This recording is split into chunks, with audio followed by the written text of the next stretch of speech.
جو زبان اس وقت بولی جا رہی تھی اور وہ کس حد تک جو ہے وہ اردو کہلوانے کی مستحق تھی اور کتنی قریب تھی وہ جو اردو بعد میں کہلائی اور اس زمانے میں جس کو دکنی کہا جاتا تھا۔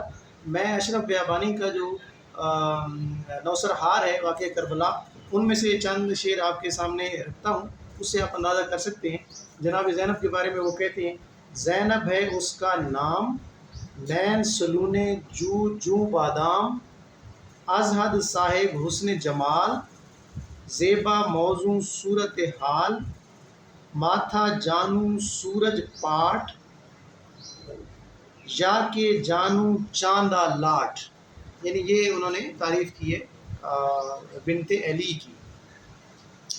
اسی طریقے سے جو خالق باری کے وزن پہ انہوں نے واحد باری کتاب کا نام رکھا، جس میں اشرف بیابانی کی جو کتاب ہے اس میں بڑا زبردست ہے۔ وہ ایک مصرع دیتے ہیں، ایک مصرع ہے، اس کے بعد اس کا معنی لکھتے ہیں۔ مثلاً لکھتے ہیں: بحر ہے دریا آب فراخ، کلام موزوں ہے ڈالی شاخ۔ اب یہ وہ شاعری کے جو اوزان اور بحور ہیں ان کے اوپر بات کر رہے ہیں۔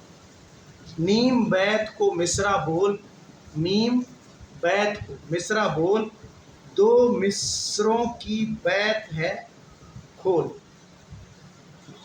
ربائی کیا چو مصرع جان، مخمس کیا پنج مصرع خان۔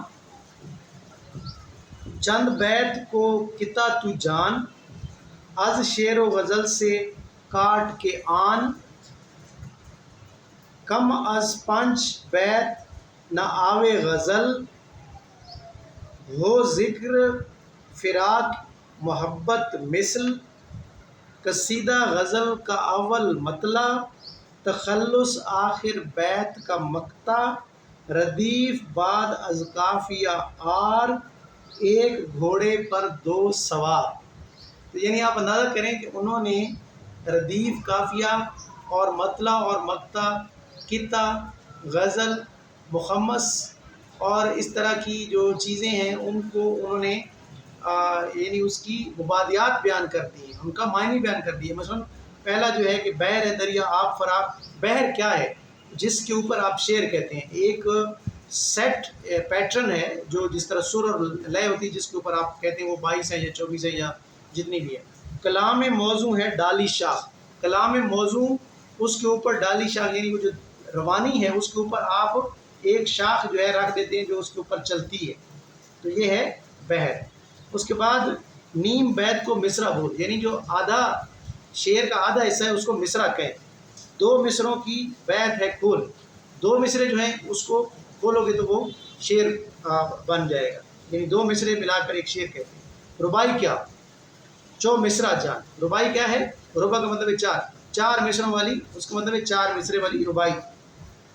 مخمس کیا پانچ مصرع خاں، پانچ مصرے پڑھو گے تو وہ ہے اس کو مخمس کہو گے۔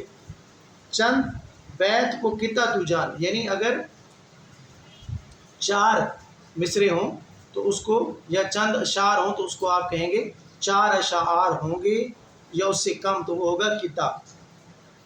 از شعر و غزل سے کاٹ کے آن، غزل سے اگر غزل کا پانچواں شعر آپ سے نہیں ہوتا موزوں تو جو دو شعر ہوں گے وہ کتا کہلوائیں گے، کیونکہ غزل کم از کم 5 اشعار کی ہوگی۔ کم از، آگے کہتے ہیں کم از 5 بیت نہ آوے غزل، غزل 5 بیت سے کم نہیں ہوتی۔ ہو ذکر فراق محبت مثل، اس میں فراق کا اور ملن کا اور ہجر کا اس میں ذکر ہوتا ہے۔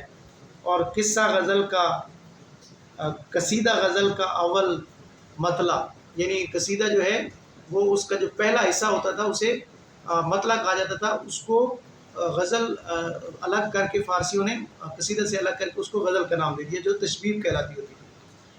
اچھا جی، تخلص آخر بیت کا مقطع، تخلص جب شاعر لاتا ہے تو وہ اس کا مقطع ہوتا ہے۔ ردیف بعد از قافیہ آر، ردیف جو ہے قافیے کے بعد آتا ہے، اور ردیف کا مطلب کیا ہے؟ گھوڑے کے پیچھے دوسرا بیٹھنے والا آدمی، ایک گھوڑے پر دو سوار۔ تو یہ ہے جناب اس کا یعنی اس بہمنی دور میں اس طرح کی شاعری ہو رہی تھی جس نے یہ زمین ہموار کی کہ آنے والے لوگ جو ہے اس پر بہتر انداز میں اپنی زبان اور ادب کو آگے بڑھائیں۔